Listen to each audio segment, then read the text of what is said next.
సర్వయంత్రాత్మికా సర్వతంత్రరూపా మనోన్మనీ మాహేశ్వరీ మహాదేవి మహాలక్ష్మీర్మృడప్రియా. సర్వయంత్రాత్మిక అన్ని యంత్రములకు స్వరూపముగా గలది. విశ్వ నిర్వహణకు అనేక రకమైన యంత్రాలు పనిచేస్తూ ఉంటాయి. మానవ శరీరమునందు కూడా రకరకముల యంత్రములు పనిచేస్తూ ఉంటాయి. వీటి పనికి కావలసిన శక్తి అమ్మవారి నుండే వస్తుంది. విశ్వ నిర్వహణకు దోహదపడే సకల దేవతలను ఇటువంటి యంత్రాలలో సమన్వయపరిచి ఆరాధిస్తూ ఉంటాం. విగ్రహం దేవతలకు స్థూల రూపమైతే ఆ దేవతకు చెందిన యంత్రం సూక్ష్మ రూపం అవుతుంది. ఉదాహరణకు గణపతి యంత్రం, లక్ష్మీ యంత్రం మొదలైనవి. వీటిలో కొన్నిటికి చక్రాలు కూడా ఉంటాయి. అటువంటిదే శ్రీచక్రం. ఆరంభంలో మహావృక్షము కూడా ఒక బీజంలో ఇమిడి ఉన్నట్టు మనం చేసే ఆకృతులన్నీ ప్రారంభంలో బిందువులోనే ఇమిడి ఉంటాయి. కాబట్టి అన్ని యంత్రాలకు మూల బిందువు నందు పరాశక్తి అధిష్ఠించి ఉంటుంది. అందుకే అన్ని యంత్రాలకు అమ్మవారు ఆత్మ వంటిది. కాబట్టి ఈ నామంలో సర్వయంత్రాత్మిక అని చెప్పబడింది. సర్వతంత్ర రూప అన్ని తంత్రములను తన రూపముగా గలది. తంతు అంటే సూత్రము లేదా దారము అని అర్థం. తంత్రము అంటే విధి విధానాలు అని అర్థం. అంటే ఏ విధమైన యజ్ఞ, యాగ, శుభాశుభ సంస్కారాలను నిర్వహించేటప్పుడు అవలంబించే విధానం. దేవతలకు విగ్రహం స్థూల రూపమైతే ఆ సంబంధమైన యంత్రం సూక్ష్మ రూపం అవుతుంది. యంత్ర వ్యూహము కారణ రూపం అవుతుంది. యంత్ర వ్యూహానికి అవసరమయ్యే సూక్ష్మమైన తంతు సంపుటిని లేదా సూత్రాల కూర్పు తంత్రము అంటారు.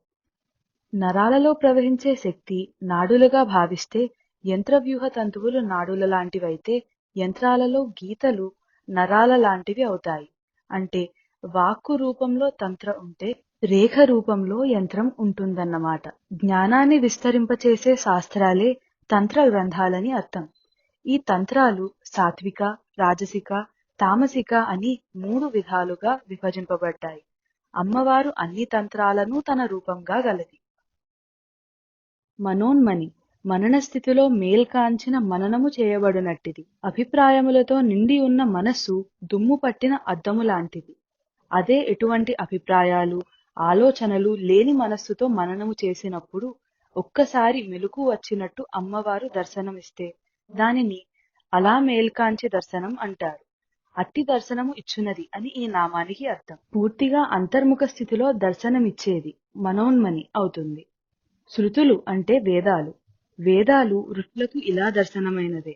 అందుకే వాటిలో పొరపాట్లు ఉండవు. దీనిని బట్టి ఈ నామం అమ్మవారు శృతి స్వరూపిణి అనే రహస్య అర్థాన్ని కూడా సూచిస్తుంది. మహేశ్వరి మహేశ్వర సంబంధమైనది. మహేశ్వరుడు అంటే త్రిమూర్తులలోనివాడు కాదు, ప్రతి జీవిలోనూ ఉండే ఆత్మ అనే ఈశ్వరుడు.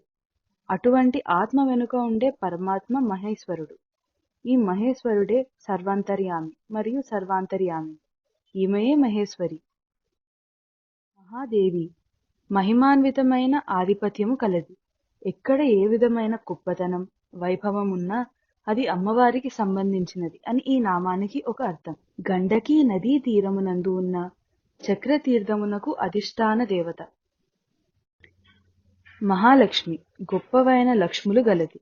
గొప్ప లక్షణాలు లేదా విశిష్టమైన చిహ్నాలు గలది అమ్మవారు. జీవ వస్తు జాలానికి సంబంధించిన వ్యక్త, అవ్యక్త, ఆకార, నామ, రూపాది లక్షణాలే సృష్టికి సంబంధించిన మహా చిహ్నాలు. ఈ విశిష్ట లక్షణాలు లేదా లక్ష్ములు గల సృష్టికి రూపం కాబట్టి అమ్మవారు మహాలక్ష్మి.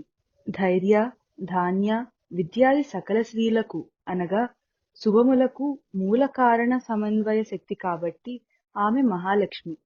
కొల్హాపుర క్షేత్ర అధిష్టాన దేవత పేరు మహాలక్ష్మి. మృడప్రియ శివుని ప్రియురాలు. సృష్టి స్థితి లయలకు అతీతంగా సాక్షిగా ఉండువాడిని మృడు అంటారు, అనగా శివుడు. శివునికి ప్రియమైనది అని ఈ నామానికి అర్థం.